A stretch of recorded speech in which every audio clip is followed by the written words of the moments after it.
Hola, soc la Marta de Mamíferes i avui farem el nus cangur a l'esquena. És un dels nusos estrelles del porteig. Agafem el nostre centre de folat i avui el posem a l'esquena del nostre nadó, els dits per sobre. Fem una bona bossa, passem aquest extrem al cantó contrari, l'espatlla contrari,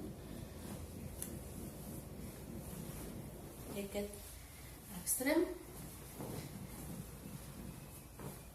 amb els dos extrems tensats, ens ajudem per passar el nadó a l'esquena, o al nen, en aquest cas. Agafem bé els extrems que pertanyen al seu cap, amb força, i podem col·locar ara, si se'ns ha desmuntat, la bossa de nou.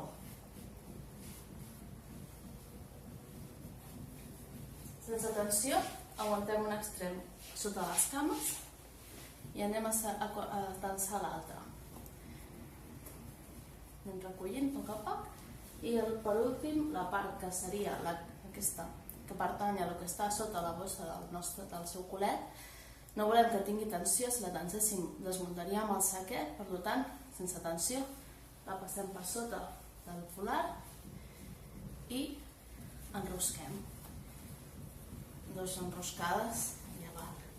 Posem a sota i procedim amb l'altre extrem. Tensem, punt per punt, i quan arribem a la zona que seria la que està sota el colet, passem per sota del folat. Tenim els dos extrems tensats, passem per darrere, sobre de les cames i després per sota.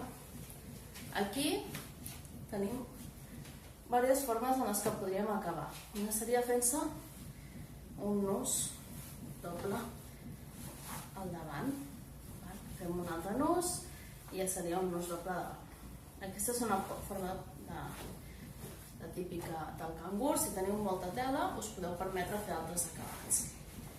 Per exemple, un acabat que a mi m'agrada molt perquè fa que aquestes tires es subjectin és fer l'acabat tibetà, que és passar aquesta tira per sobre de l'altra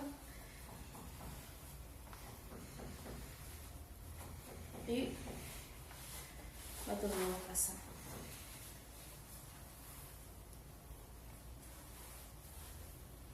Per sobre i per a meu. Tanca més aquestes tires, també pot ser com podem obrir, si volem.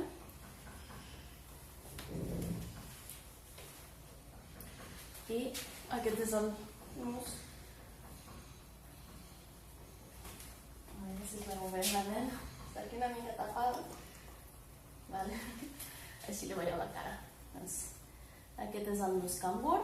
Hi ha moltes formes d'acabar-lo aquí davant, amb una anella, podríem fer diferents acabats o inclús reforçar-lo, que és el que farem en algun dels següents vídeos. Doncs, espero que us hagi agradat, que us serveixi molt i ens veiem al proper nus.